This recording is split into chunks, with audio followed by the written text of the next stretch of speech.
All right, everyone, before we get into this week's episode of Millennial, in the interest of journalistic integrity and the integrity of this podcast, I need to come forth and make an announcement. Classified documents have also been found in my home in the last few days.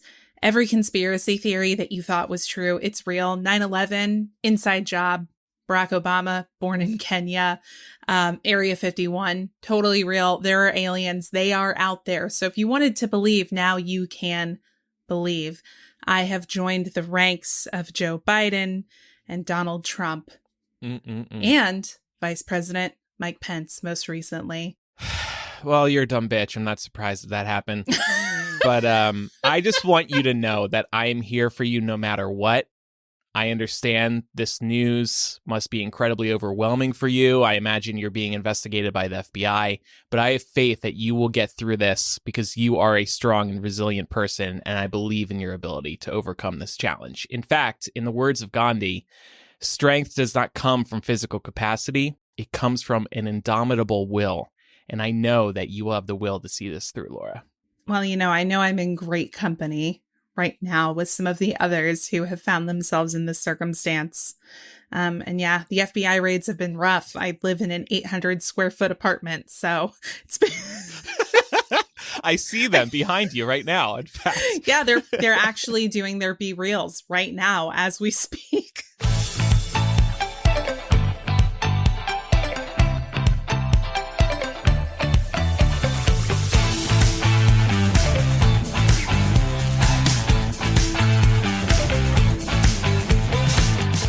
So, fun fact, my little response to you was actually scripted by ChatGPT. Oh. Wow.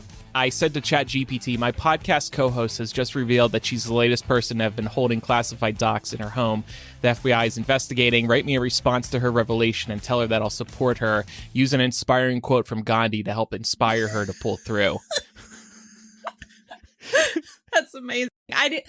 I didn't even think that what you just said would have come from ChatGPT. I more envisioned that you probably went to Google and you were like, inspirational Gandhi quotes. That's what ChatGPT did for me. Right. ChatGPT did that for you. That is going to be the focus of today's episode, ChatGPT, because it's such a big story right now. It's been a step change in the world of AI technology. So we thought we would focus on that and what it means for people's jobs and for the future of technology. But before we move off of Laura's classified docs, and of course you were joking, but... Was I? But we should predict who is next, who's going to be next that we learn has had classified docs in their house. I'll go ahead and predict Obama. I really feel like he probably has them too. Obama's got to have at least one Word doc. So it's really going to be a question of degrees, right? We assume all former living presidents have classified documents in their homes or in an office somewhere. So it's really about how classified were they and how many are there? Yeah. That's the stage we're at. I think Bush. I just... Oh, I forgot about him. Yep. He thanks Donald Trump for that every day, that everybody forgot about him. Along those same lines, I brought up in our planning meeting that I think Dick Cheney probably, I wouldn't be surprised if he did. He had his hands in all sorts of crap when he was vice president. So, yeah. But he did it on purpose. His would not be. Oh, totally. That's true. That's true. Which is why we would all just roll our eyes and be like, of course you do. All right. Dick, Obama, and Bush. No Jimmy Carter. He's just chilling on his peanut farm. He buried them in his peanut farm. That's why nobody will ever find them. One day you're going to crack open a peanut and it's going to have a little like part of a classified stamp on the peanut. You're going to be like, oh my God, this came from Jimmy's farm. Before we get to our ChatGPT discussion, don't forget, we would love a review on Apple Podcasts or Spotify. Shout out to a listener named Podcasts Not Quarantined, who gave us a 5-star review on Apple Podcasts the other day and wrote, quote, I love listening to Andrew, Pam. Thank you so much, Podcast Not Quarantined. And Laura, I'm sorry. I bet they just hit submit before they could finish the sentence. Well, no, they heard about my classified document scandal and they figured it's, only a matter of time before I get kicked off the show. So they didn't want to get canceled by proxy is what you're saying. Right. We love all the reviews we receive. We would appreciate, if you love the show, a 5-star review. We'd appreciate an honest review over on Apple Podcasts or Spotify. So thanks, everybody who does take a moment to do that. So let's get into ChatGPT. This is the new AI chatbot. It's taken the internet by storm since it launched just in late November. This thing is barely 2 months old. And like I said before, it represents a step change, meaning this sort of sudden leap forward in AI technology because it just works so well and it's a lot of fun to use. But so why is it such a big deal? This is, for anybody who doesn't know, a powerful language model that has gained recognition and popularity among people all around the world due to its ability to generate human-like text. It's been trained on an immense amount of data and has the ability to generate coherent, logical, and creative responses to a wide range of questions. Think of ChatGPT as the avocado of AI models. Just like how avocados are a staple in a millennial's diet, ChatGPT is quickly becoming a staple in the world of AI. Avocados are packed with nutrients and are versatile enough to be used in a variety of dishes. Similarly, ChatGPT is packed with knowledge and has the versatility to respond to a variety of questions and generate text for a wide range of tasks. And yes, that was all written by ChatGPT too. I was going to ask you, did you... This time the avocado gave it away. Did you tell it to describe what it is, but include some millennial references in there? Is that where the avocados come from? So I didn't mean to surprise you two with that, but I'm glad I did. I thought you would just figure because the text looked like it was copied and pasted. But so my prompt was, why is the world so impressed by ChatGPT? How powerful is it? Include an avocado analogy to help pitch ChatGPT to millennials. So this is where I think the real fun comes in with ChatGPT. You can make really specific requests and it'll handle them pretty much flawlessly. So feel free, you two, to jump in with some specific examples, but some that I've thought of with how you can use ChatGPT. Anybody can, by the way, it's free to use. You can write letters, papers, you can write podcast dialogue, as I have twice so far in today's episode. You can use it to help convey emotion. And this is actually a pretty serious one. Like, some people just aren't able to convey emotion. This will be a way to get a message across that you've been struggling to get across. You can answer everyday questions that you would normally search Google for, and we're going to discuss that more later. I have a friend who has been using ChatGPT to write summaries about news stories for his podcast show notes. If you're a media outlet, you're looking at how to use it to write content and replace humans, and we'll talk about that more later. And I mentioned writing papers. Like, universities are already really scared about ChatGPT, right? Because you can write a paper and ChatGPT is not going to give you the same answer every time. So it's hard to detect plagiarism.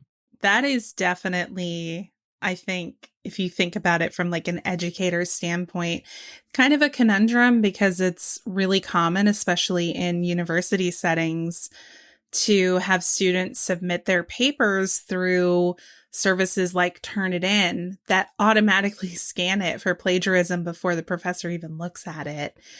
So this does raise some questions. I think as we get through the episode, we'll find that, although this AI is extremely advanced and it can do some pretty amazing things, if you're talking about more specialized fields of study, it might be a little harder to fool somebody into thinking something that came from ChatGPT is, say, your original work. But that's not to say there aren't cases where it could definitely be used in that way. Something I've been wondering is, might ChatGPT be really useful from that standpoint for research? For example, you're writing a paper for a class and you don't understand a concept very well, or you don't remember some key piece of information, you can go to ChatGPT and basically treat it like Google. And you can even ask it how to explain complex concepts. For example, I asked it to explain quantum physics to me. I didn't fucking understand it, but it sounded like it was probably right. You know, it was clearly scouring the internet for valid resources. So I think there are a lot of ways that it can be used beneficially in an educational context, but I do think that there is going to be some calibration done to figure out how do we avoid bridging into plagiarism. Obviously, I think that something like that is probably on the horizon, to your point.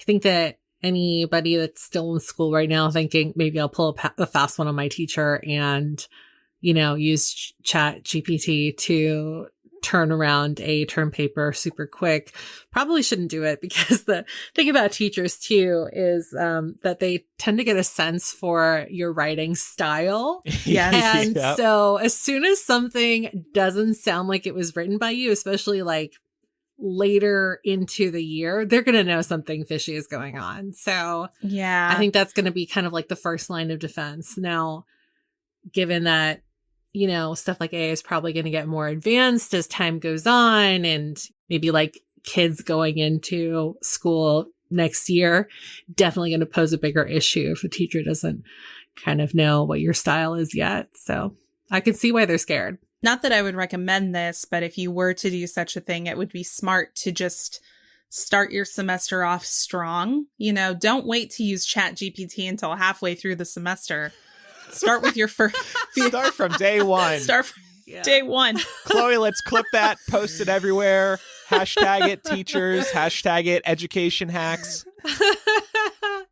No, but I did see somebody on TikTok saying that they would recommend using ChatGPT to write cover letters. And I think that is ingenious, because cover letters are so dumb. Yeah. Especially in my profession, where like, you obviously have a sense for my writing samples because I'm sending them to you. I don't think I need to send you like an extra sample in the form of a cover letter. And nobody like can decide on what constitutes as a good cover letter. So if AI wants to write one for me, I would love that. Mm-hmm. Yeah. Or resume writing, right? Because so much about like cover letters and resume writing, it's kind of an art form. It's about how you package your skill set and yourself and what you're going to bring to a job. So somebody can be an amazing professional at whatever they do, but just suck at writing cover letters and suck at putting together a resume. So I think something like this would be an amazing resource for that. Yeah. On the point about a teacher detecting that suddenly you've switched to having your papers written by ChatGPT. ChatGPT is based on language models, huge data sets. And by the way, ChatGPT is actually over a year old. All of its data that it's working with is over a year old. So imagine the next time it gets updated. That's kind of mind-blowing. Its language model is from 2021. But how far away are we from being able to have ChatGPT or another AI bot ingest all of your writing from over the years? You know, we all have our papers saved on Google Drive or whatever. How long until we can upload all those? It can analyze your writing style and then come up with future papers for you in your writing style. That will happen one day. Yeah. If it's not possible already. That's kind of crazy. I wonder if I could, just because I have so much of my writing published online, I wonder if I could just ask it to write it in the style and like put my name in there. You probably and see if I feel it. I probably could. Yeah, that's terrifying, honestly. I love the education point you brought up too, Laura. Like, give me a summary of XYZ. Did you say quantum physics earlier? Yeah. Was that the example? Okay. Well, I mean, you can, because like I said, with ChatGPT, you can get really specific. You can say, explain it to me like I'm a 14-year-old who hasn't heard of quantum physics before, and it'll probably be able to give it to you in a way that's easy to understand. Like when you were talking, I searched for educate me on the history of the Boston Tea Party, but explain it to me like I'm 5 years old. And it starts off with, okay, so you know how you love drinking your yummy juice or milk, right? Well, a long time ago in America, people love drinking tea. And then it goes on. But like, that's a really smart response and a great way to introduce it to a 4-year-old. That's cool. The real fun here is when you start getting really specific because you're just blown away by how it actually is listening to your prompts. Yeah. And I mean, you can, like you said, you can get oddly specific in just a number of different ways. It can be educational. It can be very serious. It can be about trying to elicit emotion. It can be about making really random requests for things like letters or poems. And I know we have some examples of those things we did that are going to come a little bit later in the episode, but something I don't have with me today, but that I'm happy to share for anyone who's interested. Mark and I, we were enjoying some of the Devil's Lettuce the other night, and we were playing around with ChatGPT and just having a great time throwing so many random asks at it. One of the things that I submitted was write a press release from former President Obama endorsing Dwayne "The Rock" Johnson for president. And it did it in the traditional format that you would see press releases written in. It had quotes from The Rock and from Obama. For someone like Obama, for whom there is a ton of online record of things that he has written and said, it sounded eerily like him. So Pam, to your point about your writing existing online, I think you could do that. Not that my writing is like super innovative and unique, but I just feel like it would be kind of scary. Well, I mean, and we're going to get into that too when we talk about the media angle here, because there's been some thoughts on BuzzFeed and CNET being able to get away with having a bot write some of their content. You two used it in your everyday lives yet, outside of like stuff for the show so far? Not for entertainment. No, not yet. But what I can say is, and I learned this from Mark, and we had a whole conversation about it, you can use ChatGPT to write code. You can literally go and tell it, like, write, and he's doing it in like a gaming context because he's a game designer, but you can go in and be like, write me a code that will make my character double jump. And it will spit that out for you, which is crazy. And it gives, it raises a lot of questions about like what will be sort of the professional requirements to be a coder. So I know there have been a lot of conversations around that too. But I think sort of like bare minimum to kick this off, it democratizes access to a lot of things that people wouldn't necessarily have access to begin with. And if you don't know how to code, but you're working on a project that requires coding, you can't afford to hire coders, you can use this so that you can focus more on the other aspects of what you're working on and lean on ChatGPT for this part of it, which is pretty cool. So in planning this week's episode, I've just been thinking about ChatGPT more and incorporating it in my everyday life. And I haven't used it for anything important yet. But what does kind of terrify me about it is that you don't have to think when you have ChatGPT. You say, do this for me, and it does it. Case in point, and this is just like such small potatoes, but so over the last like week or two, Pam, remember when you recommended that powdered peanut butter replacement here on the show? Yeah. Well, Pat's not a fan of like replacement products. Like he wants the real milk instead of the fake milk. That he makes wants sense. the real, and you know, he says it's healthier, blah, blah, blah, blah, blah. So over the last week, I bought this powdered peanut butter, and over the last week, he's been side-eyeing me when I enjoy it. And so I was like, you know what? Fuck this. I don't want to come up with the reasons why this powdered peanut butter is better than the real peanut butter. So I went to ChatGPT and I said, write a letter convincing my boyfriend Pat that peanut butter is not healthy and I need to eat the fake stuff instead. And it gave me a 6-paragraph letter, and I printed it directly into his office to convey my message. And then I didn't have to deal with my defense. ChatGPT did it for me. I do love that. ChatGPT can now take passive aggression in your relationship to a whole new level. It's so great. You don't have to think. God, if I was a student, I would get addicted to using this, I'm afraid to admit, because it just saves you so much time. No, it's not perfect. And we can get into that throughout today's discussion. Big tech is very much paying attention and making moves in light of ChatGPT's popularity. Google, and this is the funniest one to me, Google is reportedly scared.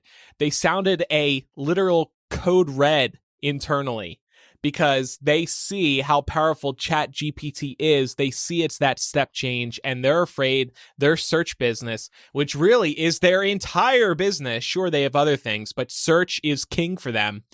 Search might be threatened because of ChatGPT.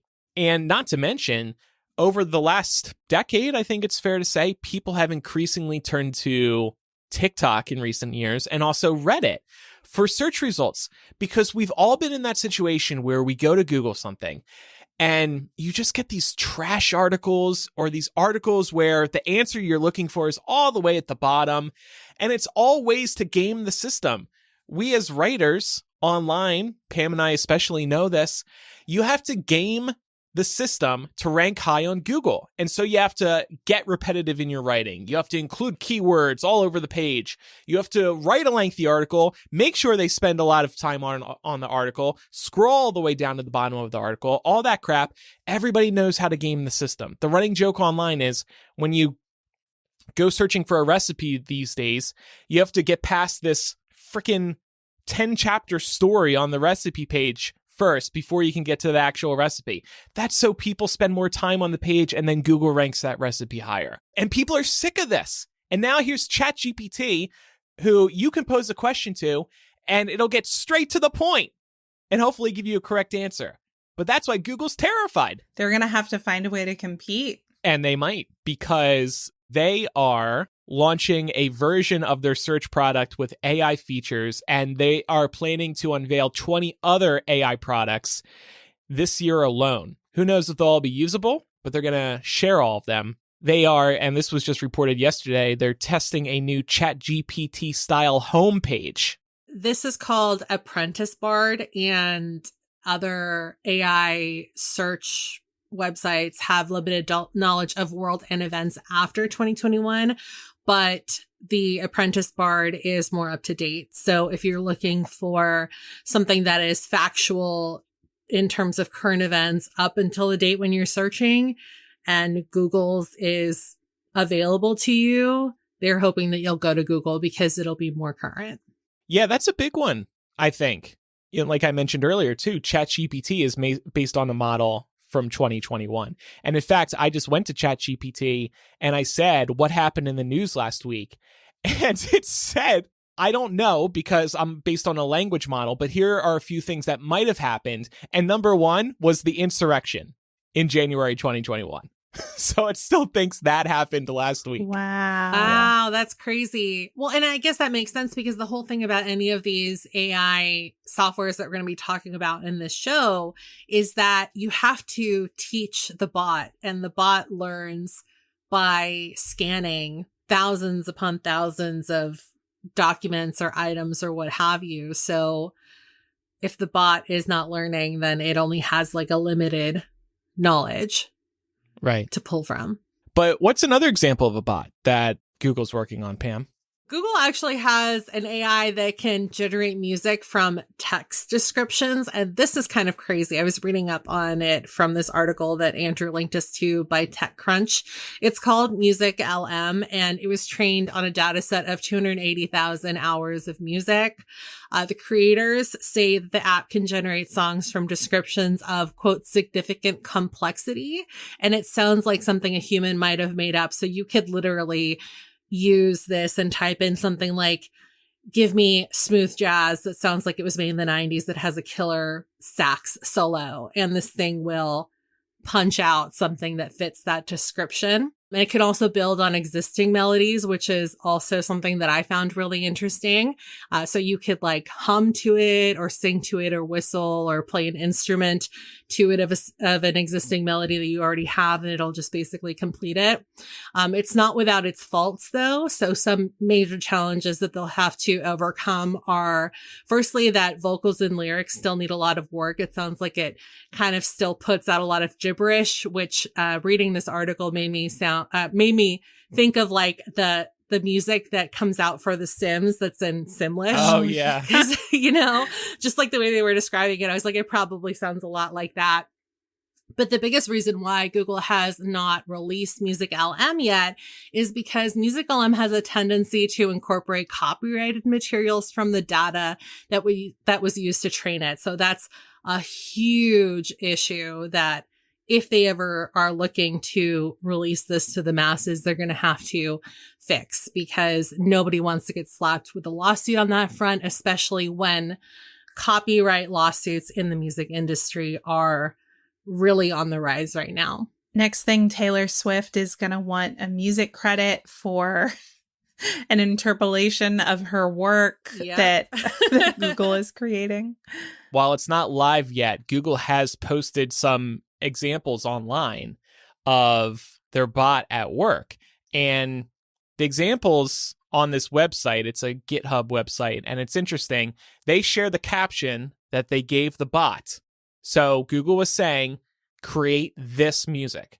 So I'll just pick one and we can play it and we can see if we're impressed or not. That is kind of crazy though, because even if you talk to musicians, a lot of times people that make music will sit there with the collaborators and say, I want something that kind of sounds like this, you know? Mm-hmm. So like, I want something that sounds like Harry Styles covering Fleetwood Mac. And then they'll try and like create that sound, but make it their own. Yeah. So if a machine can suddenly do this, I mean, I don't think there's anything that's ever going to be able to really replace like the feeling that we get when we know that another human created something that makes us feel especially something. Somebody you love, but it is unlike a bot. Right, but it is intriguing to realize that we're getting to a point now where a robot essentially can make us feel similar emotions when we listen to music that an actual human can. Well, think about this. You know, the intro music that we have for this show and for After Dark, we paid for that intro music. There could come a day where we literally go to Music LM and we're like, I was thinking about that. We want a new intro song. These are the vibes we want. And then we get that for free. Add singers going millennial. Yeah. And to that point, I think when we were looking for new music for both After Dark and the regular show, we went back and forth talking about the vibe we were looking for. So the fact that we didn't even have to look through pages upon pages of samples before we found something that we all three liked is kind of a testament to how powerful a tool like this can be. Yeah. And you can get really specific, I'm sure, like add some crickets. I'm thinking like After Dark, or, you know, add like soft waves crashing against the beach. Here's one of the examples from Google. This should come through now.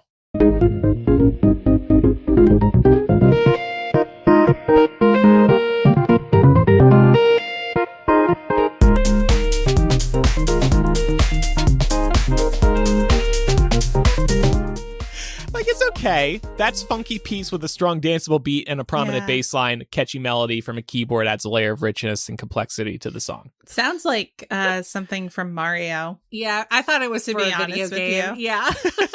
Do. Well, here's one. Okay, this one is called the main soundtrack of an arcade game. Fast-paced and upbeat with a catchy electric guitar riff. It goes on, but...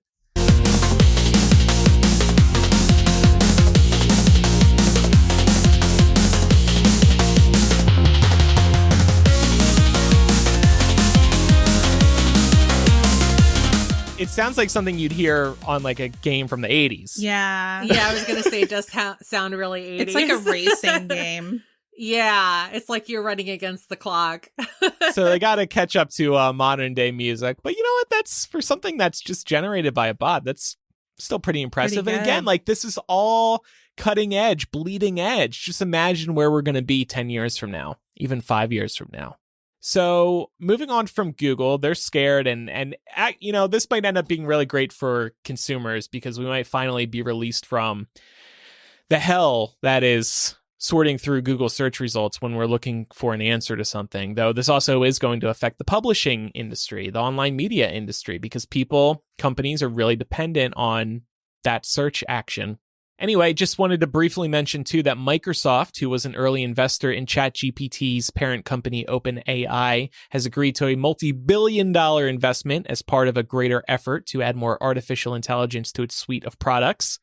So you can expect now ChatGPT or something similar to be showing up in Microsoft Word, let's say, and you can just imagine the possibilities there, or PowerPoints. Hey, create this type of slideshow for me. Excel, just telling Excel how you want it to parse data sets. Like, oh man, really so many possibilities. I know. This opens up the world of possibilities for everyone's favorite Microsoft Word assistant, Clippy. Yes, I was thinking about that too. Yeah. I was also thinking that along those same lines, I think we're going to see another new wave of, what is it called? Microcharging or micro fees. I can't remember the specific term, but you know how like microtransactions? Microtransactions. Yeah, that's the one. So maybe you pay for the Microsoft Word suite, right? Like the Microsoft suite. But if you want access to an AI that will help you put together a full presentation or a full spreadsheet, then you'll have to pay extra to use that. Yeah, that's what's going on with Microsoft. Looking at online media now. So this made a lot of headlines a few weeks ago. CNET, one of the oldest tech sites on the internet, was using ChatGPT to write articles for them. And people started noticing these disclosures on the articles, but it took a few weeks for people to notice. It was kind of hidden. Like you had to click into the byline, and then there was a statement saying this was written by ChatGPT. And then they found out that, oops, there was actually a lot of errors in these articles. So they decided to stop using ChatGPT for now. But we can see the writing on the wall here. Publishers would love to use this to replace actual human writers. And that's one of the really bad parts about ChatGPT. Because why have writers penning articles like, for example, CNET? Because they rank so high on Google consistently because they've been around so long, they do a daily article with the latest interest rates, home interest rates, because that's what people are searching for, and they get to update it every day. And then I think they get a cut if you go with a certain lender. There's also affiliate programs for like credit cards too. It's huge business, the whole affiliate program online. BuzzFeed recently started pivoting to this type of revenue stream as well. Like I said, CNET has stopped, but they'll probably get back there at some point. And then BuzzFeed too. I'm sure you two heard the news last week that they are going to start creating content very soon with ChatGPT. One of the specific examples they mentioned was they're going to use it to generate quiz results. So instead of a quiz having like 10 different answers, it's going to have thousands. When this was announced, BuzzFeed's stock, which has been in the gutter for well over a year, surged 270% in the 2 days after this news. Investors loved this because, again, it means having computers write content and being able to let go of more writers, and thus maybe BuzzFeed turning a higher profit. Pam, I want to get your thoughts first. What do you make of this as a longtime writer on the internet? Yeah, so in general, I kind of hate this because BuzzFeed, for whatever reason, has become the go-to leader of what happens in terms of the evolution of the media. But it doesn't necessarily mean that they're on the right path. And you can look specifically to their claims that pivoting to video content was going to be more lucrative and how well that turned out. They have since completely gutted a lot of their video content. I think in general, it really sucks because when you look at something like AI and all of the examples that we've touched on so far, what this disproportionately affects is people that are categorized very generally as like artists, you know, So like people that are in any kind of creative fields are the first that are going to start feeling the backlash from anything like AI taking off. Personally, as a writer, I know that people like to shit on the media a lot, but I still feel as though you're probably never going to be able to be fully confident in something being fact checked as well as it can be, unless it's being done by a human. I know that something like, like the Bard that's coming out of Google seems like it'll be probably the most accurate, but most likely that's also going to be aggregating responses from anything that's trending the highest on Google. I don't always think that those articles are completely factual. I would personally still like my fact checking to come from a human. Yeah. Even though there's obviously human error involved, but I just feel like I would trust that more than I would trust a robot to be doing that. And I imagine there will always be a place for editors to fact check. I think it's like, how far are they going to push this? How much content are they going to have bots write? I can't see a situation in the next, 10, 15, 20 years where they're just going to have a bot write an article and immediately publish it. Because if they start publishing a lot of misinformation like CNET was, then their audience won't trust them anymore.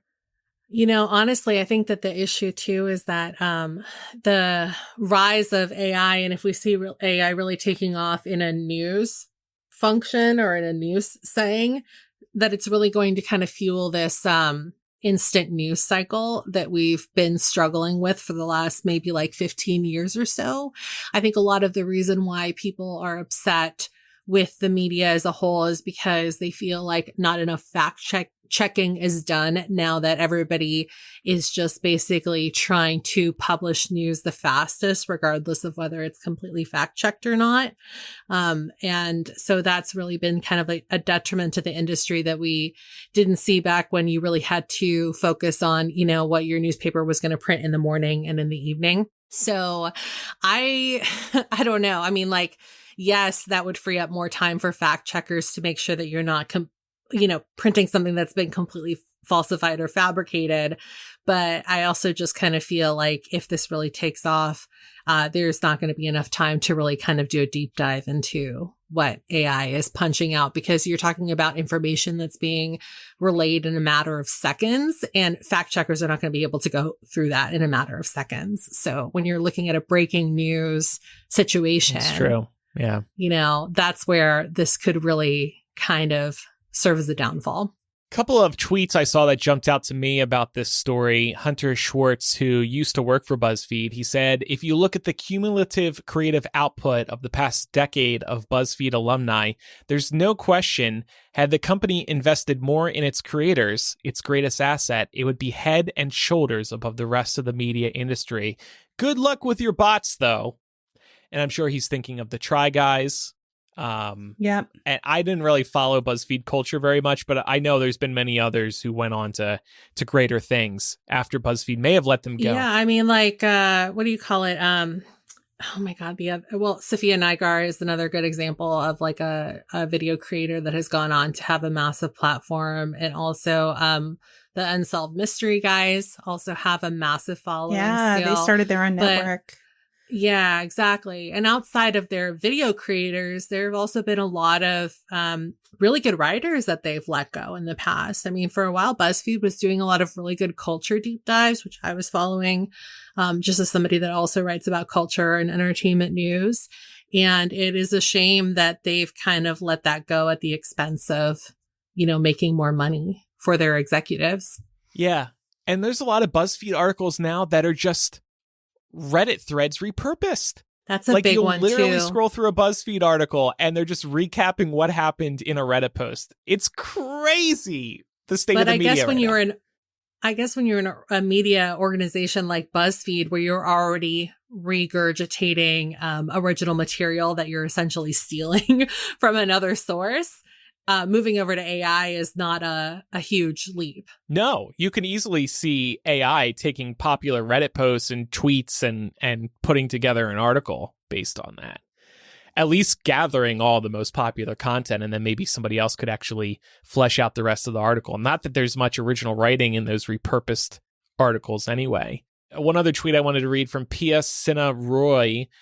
She said she's worked in media in Hollywood for a long time. It really shows how much readers don't care whether they're reading journalism or aggregation, and that is why journalism is truly doomed.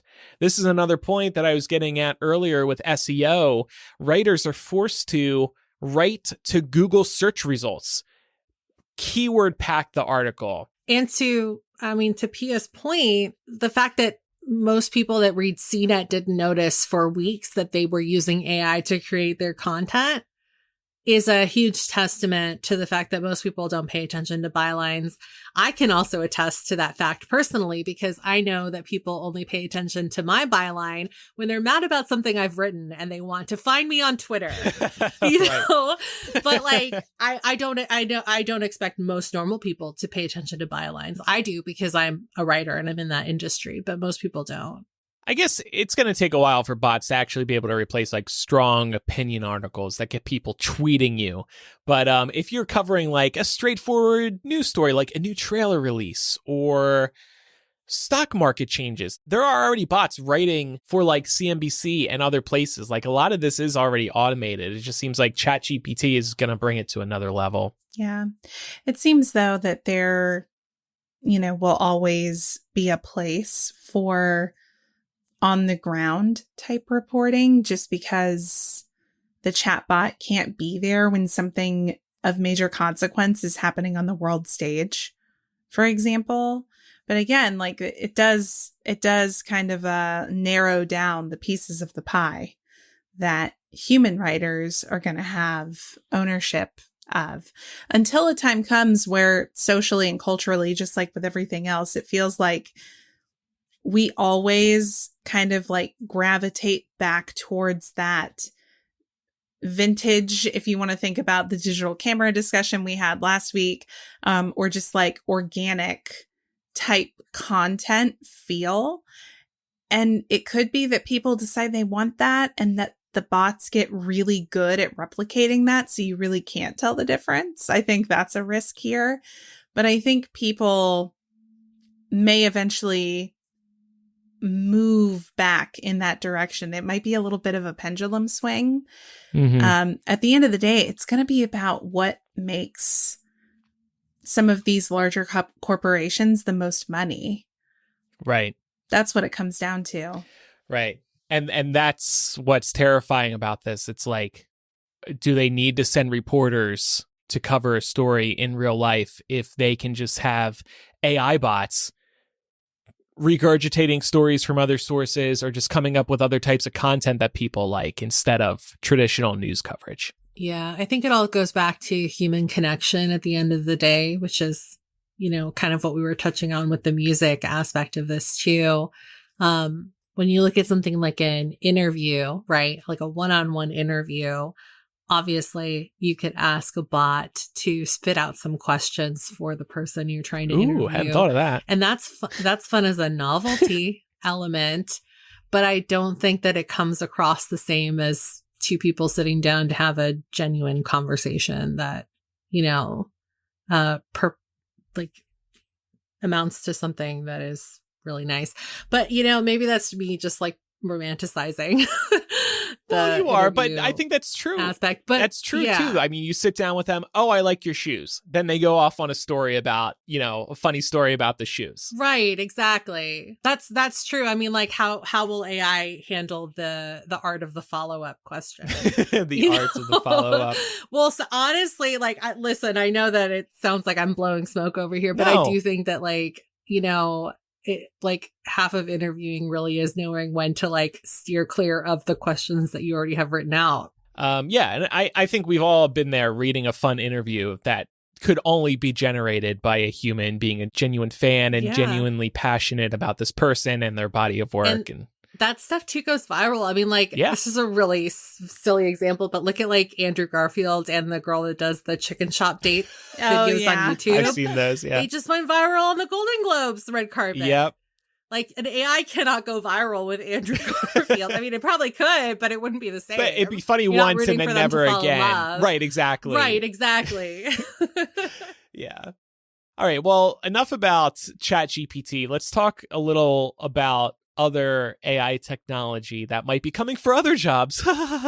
Sticking with artists, art and AI generated art has also been a huge topic of discussion in terms of the AI talking point that's going on right now. I think a lot of people probably remember when the Lensa AI app was going viral.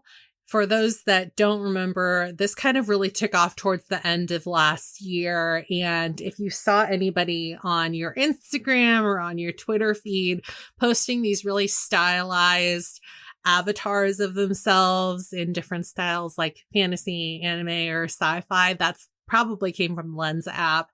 And even though users had to pay the app a small fee to use the Lensa app to make these really cool looking stylized portraits of themselves, it's still way cheaper and faster than commissioning an actual artist to create a portrait of you, which is why this really took off in addition to them just being really high quality. But this really struck a nerve with many artists who took to the internet to cry foul, saying programs like, Lensa are actually stealing from real artists in an effort to churn these photos out in a matter of seconds. TechCrunch has a really good article which explains the artist standpoint in all of this. Basically, this comes back to how a bot like Lensa app is taught. So Stable Diffusion, which is the company that owns Lensa, basically trained its app with 2.3 billion captioned images and a massive cross-section of the visuals that they used to train their app were basically just taken from the internet. So anywhere from, places like Pinterest to DeviantArt were scoured to teach this bot how to create these stylized portraits. And they're actually kind of in a little bit of hot water already because of this. So not only were artists mad about this from the get-go, but Getty Images, as of last month, announced that they're actually suing Stable Diffusion because they're accusing the company of processing millions of its images without obtaining the proper license to do so. So we'll see how all that pans out. But, that's another really good example of a profession that might become obsolete if AI really takes off. Yeah. Not just traditional artists, but also like graphic designers too could be really affected by this. And some of that AI art I saw people throwing everything at the wall to these bots, and it can come up with really impressive artwork that you would think was made by a human. Not even some of this stuff that was from the ones that are stealing from real artists, but just like truly AI generated art. It was amazing what I was coming up with. And I think in the case of, like, let's say Millennial, we've hired artists before to come up with album art and our cover art, etc. I think in the future, it might just get to a point where it's like, well, do you want to support an artist, or do you just want to go the bot way? And I just think it's going to come down to that question for you. Yeah, I agree. I mean, especially with, the advent of being able to just feed a bot a line of text and tell it, I want a picture where, the hosts of Millennial are making avocado toast together in Area 51 and an alien is landing in the background or something bizarre like that. And it will make it very easily and in short time. So one of the issues we haven't touched on with this, and I'm just thinking in terms of friends that I have who are artists and take commission to do fan art and stuff like that, is that with the rise of AI generated art, it's probably really going to affect how they're able to value their time and their skill set, because there's going to be some entitled person that says, well, like, I think that you're charging way too much for your service because I could, download the Lensa app and pay $3 to do this instead of paying you $80. And I think that that's really sad. Yeah. Because, so many people have put in so many hours to master their artistry, and the fact that their skill set could then be devalued as a result of the rise of AI is just really tragic. It is. It is. Well, and how about some other types of artists like podcasters or narrators? Apple recently launched a catalog of books that are all narrated by AI. And according to The Guardian, they did it quietly. You can access the catalog via Apple's Books app by searching AI narration. Titles there are described as narrated by digital voice based on a human narrator. I don't think this is happening anytime soon, but we know where this is heading. Podcasts will be AI narrated in the future. I was talking about ingesting our bodies of schoolwork and figuring out our style of writing. One day we'll be able to submit 300 episodes of Millennial to a bot. It'll be able to perfectly replicate our voice. It can combine that with AI ChatGPT technology and just create a whole episode without us, which is also kind of nice.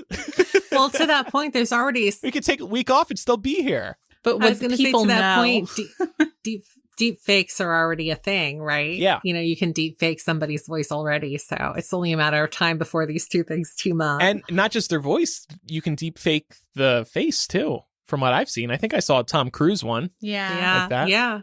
Oh, that's happening in porn. That's another scary thing. Yes. Oh. Mhm. And revenge porn, I'm Yeah. sure, unfortunately. Yeah. That's a huge, actually, that's a big story this week Is deep fakes in porn. Yeah.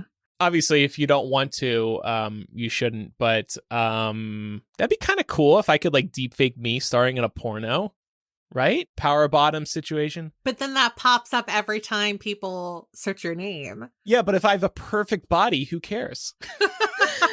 I want everybody to see that. Wouldn't you want to monetize that better, though? Because the whole idea of a deep fake is somebody is doing it of you. It's not like you're monetizing off of yourself. So I'd want this happening So on it my would be own like OnlyFans. Laura and I making a deep fake porn of you and then profiting off of your likeness. Right. I don't want that. I want to create my own deep fakes that I'm selling on OnlyFans. Andy All-Star will be my porn name. That's a pretty good porn name. You mentioned coding earlier. Do you still want to hit this point, Laura? Yeah, for sure. And this, I have to give credit to Mark because he's the coder, he's the game designer. But we were talking about the ways that a tool like ChatGPT could be used to give more people access to working on things that may require them to code if they don't necessarily know how to code. But a way that this could kind of be a pretty extraordinary tool for coders is that you can make the request, write me a script that does X, Y, and Z things. ChatGPT spits it out. And that has taken away a good amount of time that the coder would have spent doing all of that from scratch.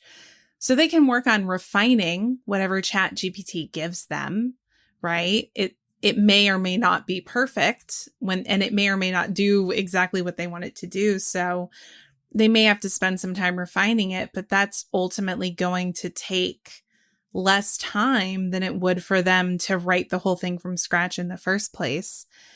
And with that, they can then turn to focusing more on their creative contributions or the creative sides of their projects, right? So I think it can be used, it can be leveraged as a tool in some really cool ways to save people time. But a point that Mark brought up that was really good, I thought, is that, the market is already flooded with content. So it's going to become even more flooded with content, which means creators are going to have to find new and unique ways to make themselves stand out because there's just a sea of stuff. Yeah. A lot of it's not good. Right. So to start wrapping this up, we're going to get back to ChatGPT in a second because we had some fun with it and we want to share those results. But I just wanted to try to comfort people a little bit. This all might not work out. Think about the big pivot to video for publishers on Facebook. That ended up being a total flop, in part because Facebook was miscalculating how popular the videos actually were. That was a really embarrassing moment for Facebook a couple of years ago. Think about Getty suing one of these AI imagery tools. Think about CNET getting caught. The road's been bumpy so far. Sure, this does seem really promising. It's definitely going to be part of our future. We're going to keep hearing about it a lot. But some of this stuff might not work out. So to anybody who might be concerned about losing a job, I would say don't panic just yet. There's reason to be concerned for sure, but I don't think it's all over just yet. One thing real quick, I meant to mention earlier, but I didn't. ChatGPT, just today, the day that we're recording, they released a tool where you can paste text into it and it'll tell you if it thinks it was generated by a bot. Not just generated by ChatGPT, but generated by a bot. Yeah. And it'll give you its confidence level. So I did paste some of my ChatGPT stuff back into it. The first time I tried it, it said this was not written by a bot. The second time, it thought it was written by a bot. So teachers out there looking to, if they're suspicious, they will be able to paste content into this tool and quickly learn or get an idea of if maybe it was generated by a bot. Zian actually just brought up a really interesting point in the Discord. Bots are going to outsmart CAPTCHA. Yeah. Like the CAPTCHA fields you have to fill out to make sure that you're not a hell. spam bot. Yeah. I think ChatGPT could do it if it was optimized to actually perform that kind of function, right? Yeah. Yeah. Laura, I see this image you made of us making avocado toast in Area 51. What tool was this? What tool did this again? So I did this at Night Cafe Studio. I literally just Googled AI generated art from text. And of course, it has no idea who the Millennial hosts are. So it does not look like us, but it got the setting right. Wow. That is really impressive. I mean, just it looks like it could be made by a human, even though it's very weird. It could have been made by a human. So let's talk about some of our experiences with ChatGPT a little more, just to put a fun and lighter note on today's episode. We also found some character bots too. We'll get to those real quick, like bots who are in character as certain fictional or maybe non-fictional characters. Laura, what did you come up with good old Chucky ChatGPT? Right. So I was thinking specifically about how could we make our lives easier here on the podcast. So the prompt that I gave it, and this is the only input that I gave it, write me a host-read podcast ad for MeUndies. Use promo code MILL for 15% off and make it funny. That's literally what I gave it. And here's what it spit out. Hey guys, it's your favorite podcast host, and I've got something to share with you that's going to make you say, oh yeah, baby. I'm talking about MeUndies, the softest, cutest, and most comfortable undies on the planet. Trust me, these babies are so soft, you'll be walking around like you're floating on a cloud. And let's talk about the designs. From unicorns to donuts, there's something for everyone. And here's the best part.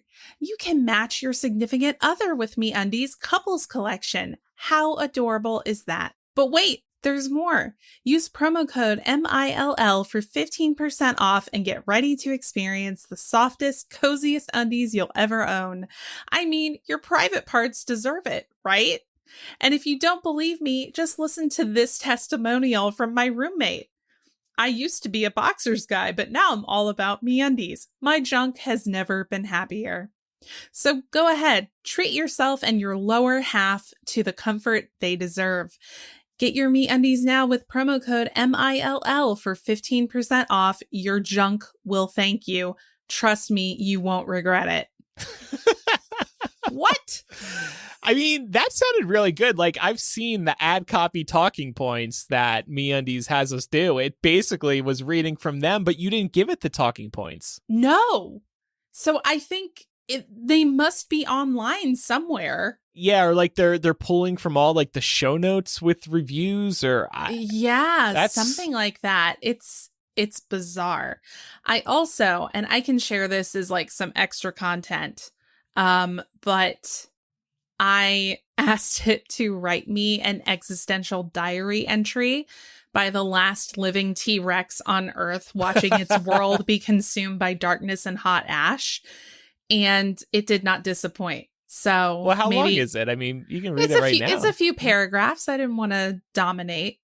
Okay. The You want to give us like one paragraph? Because now we're teased. Now I really want to hear this. I feel like it's all or nothing, Andrew. Okay, all right, It's all a right. narrative. Okay. Instagram exclusive. Or unless you want to read the whole thing now, but Yeah, I can okay, read it, cool. or we can All right. put it on Instagram. Okay. Read it now. Do it. Okay. Today marks another day of solitude as I roam this desolate land that was once home to so many creatures like myself.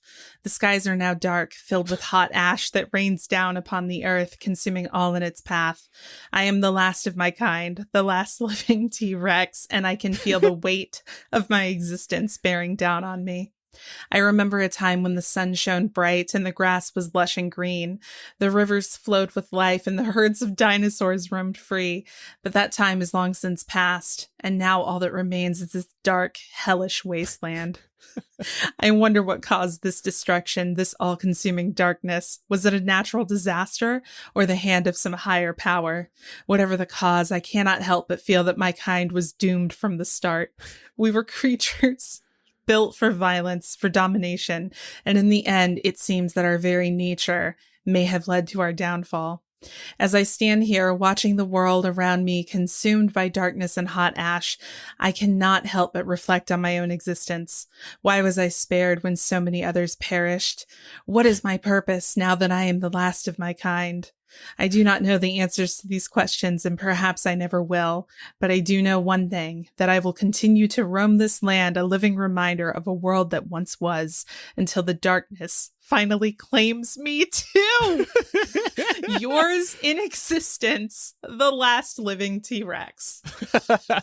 That's amazing. Like, it's amazing. If only you were wearing the dino I know. hoodie I Christmas should gift right have now. worn it. I should have No, worn it's it. fine. It's fine. But it's so colorful. I mean, that almost sounded like a movie script or something. I was just like, Yeah. I know. And it's literally like, write an existential diary entry from the last living T-Rex. Like, what? yeah. Well, I'll read. Oh, God, I want to read all three of these, but it's just so much. I said, well, first of all, this one's just stupid. Write a letter to a fellow co-host of my podcast who I must fire because she can't stop farting while we're recording the show. Use lyrics from a Christina Aguilera song to help deliver the message. And they said, dear co-host, it's hard for me to say what's on my mind, but I've come to realize that we can't keep going on this way. Every time we sit down to record, your excessive flatulence becomes a major distraction. It's just not what I envisioned when we started our podcast together. I know you're somebody who believes in what we're doing, and I hope you can understand that I have to do what's best for our show. So, like Christina Aguilera sings, I'm a genie in a bottle. You gotta rub me the right way. I need you to control your bodily functions during recording. If this can't be achieved, I must regretfully let you go as a co-host. I hope we could both move on from this and continue to spread our message to the world. You know, Andrew, you could have just talked to me about it. You didn't have to go to ChatGPT. And then I'll just one more for the Harry Potter fans. Write a clever introduction for a Harry Potter podcast from the voice of a student who was in Slytherin House. They came up with a name for the podcast too. Welcome to Slytherin Secrets, the podcast where we delve into the inner workings of the most cunning and ambitious house in Hogwarts. Each week, we'll be discussing everything Harry Potter, from decoding the hidden meanings in the books to analyzing the characters' sneaky tactics. Whether you're a diehard fan or new to the Wizarding World, this is the podcast for you. So put on your green and silver, grab your wand, and join us as we uncover the secrets of Slytherin House. Remember, if you want to succeed, it's not about being the good guy. It's about being the one who wins. I fucking love that last What? line. That's great kicker. Should we go ahead and like buy SlytherinSecrets.com? We just got to hop on that domain name. Yeah, and I want that last line on a shirt. Remember, if you want to succeed, it's not about being the good guy. It's about being the one who wins. Oh, epic. I love That's that. really good. I mean, it's basically there is only power and those too weak to seek it. Just paraphrased to sound like something somebody would actually say in 2023, right? Like, yeah. that is really cool. Well, Pam, did you come up with anything for us?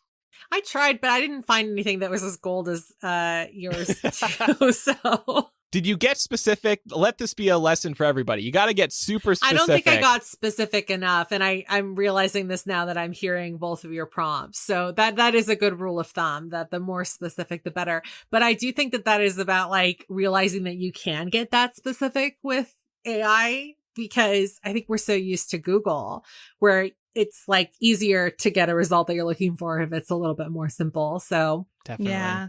Last but not least, just wanted to give a shout out to this other AI bot tool called character.ai, beta.character.ai.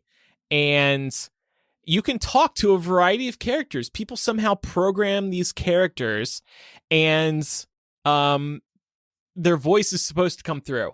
Now, these don't work that great, but I did have great success when I did ask Dumbledore a question. I had to share this. I said to Dumbledore, "Are you a top or bottom?" And he said, "Oh, I'm most definitely a top. I'm the headmaster, and it wouldn't do for anyone to mistake who's really in charge. Even so, I am never rude or unkind. Respect is the key to good leadership. I am gentle and loving and always willing to listen to the students, but they know I am a headmaster and there is no mistake that I am in charge here." Oh my God. That's some serious top energy. I love it. That's amazing. Oh my God. I am the headmaster. Where do you think I am? I'm most definitely a top. The bot is very confident. By the way, you can't say, so this was a tool separate from ChatGPT. If you start getting dirty with ChatGPT, it says, I don't do that. Yeah, I asked at one point ChatGPT to tell me where to find the clitoris, and it did not like that question, and it would not answer it. So yeah, you also can't get violent. Like I think I tried to ask it, like, write me a script for confessing to a murder or something like that. And I was like, nope. You were like, damn it. Over to Laura. I gotta ask her how to come clean about this. Right, because I would know. Yeah. Well, you watch true crime, so you might hear an idea or two. I asked, because there is a Vladimir Putin bot, and I asked it to write me a love poem about Ukraine. And the tone is what you would expect. It goes, "Our love was written in the stars, so we must fight for what is ours. Our love is like the Black Sea, and I shall take what I please. My love is like the snow, cold and white, as is my soul. Love me forever, Ukraine, or I will take it all away." Wow. I know. I was that like, was creepy. I'm like, Putin is creepy. But also the fact that it is aware of geopolitical events and is able to combine that with sort of like the assumed tone that gets portrayed for Putin online is really something. Yeah. Did you do one, Pam? I did, but it wasn't very exciting. I asked the Loki bot where he was on January 6th, 2021. That's a fun question. And what did he say? The response was what was kind of anticlimactic. So this is very clearly like old school Loki. It's not like reformed, morally gray Loki.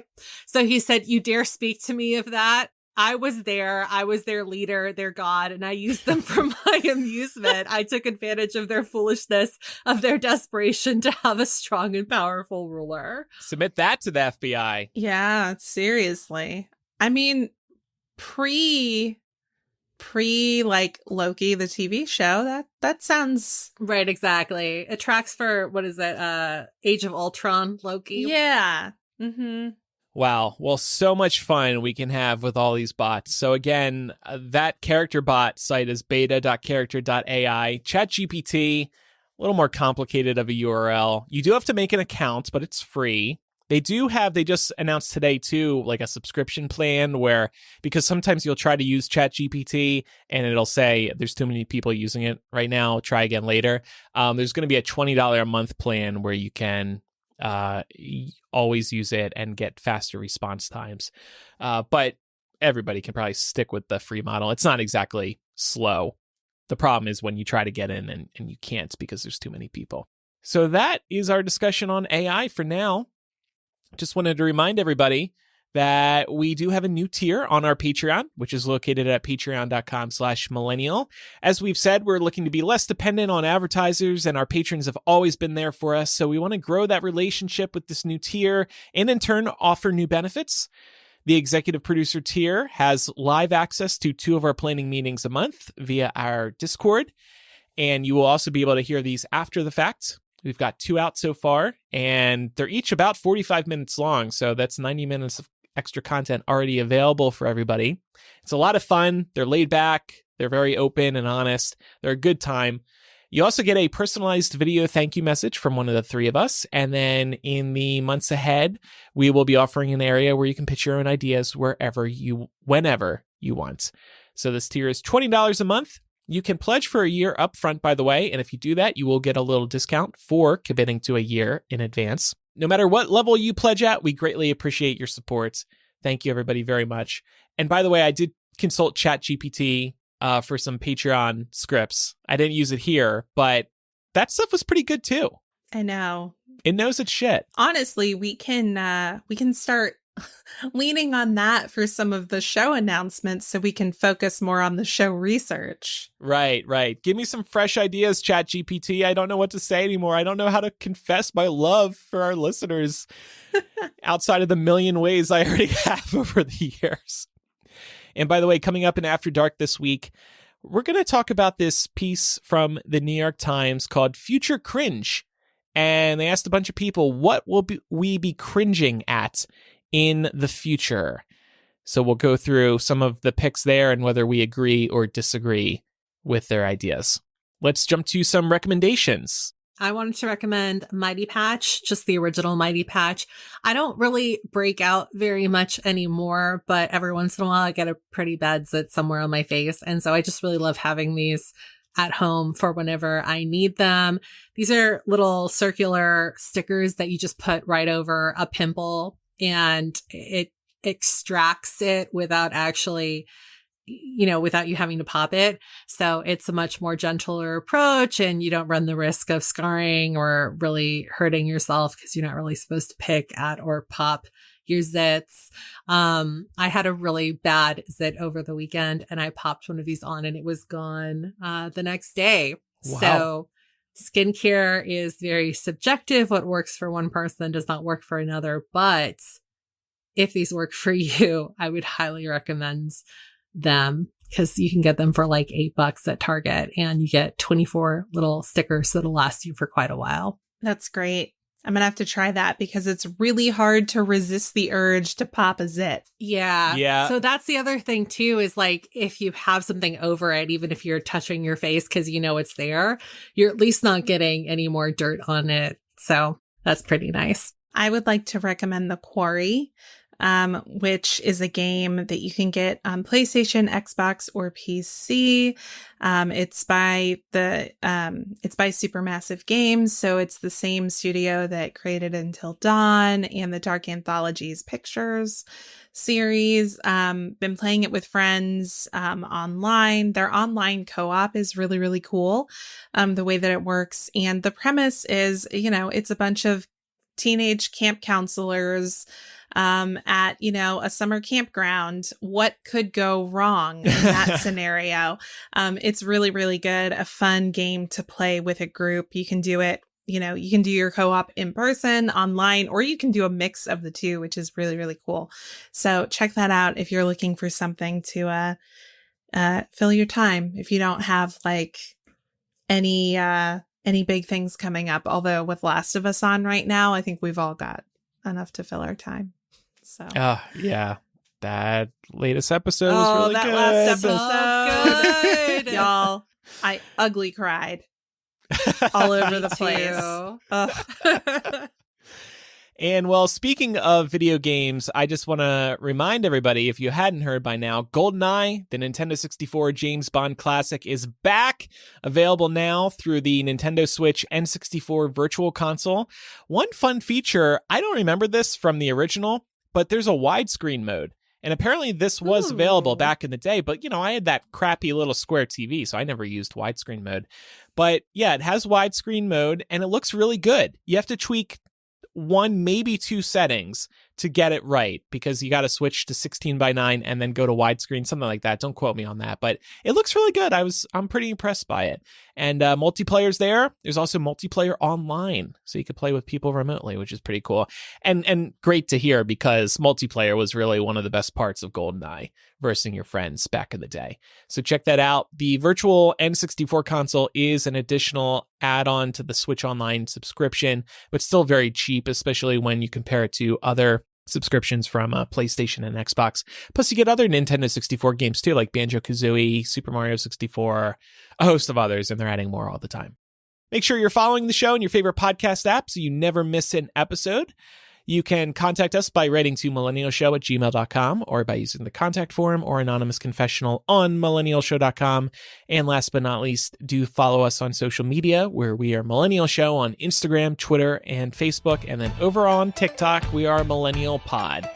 Thanks everybody for listening. This is our final episode before the bots completely replace us. I'm Andrew.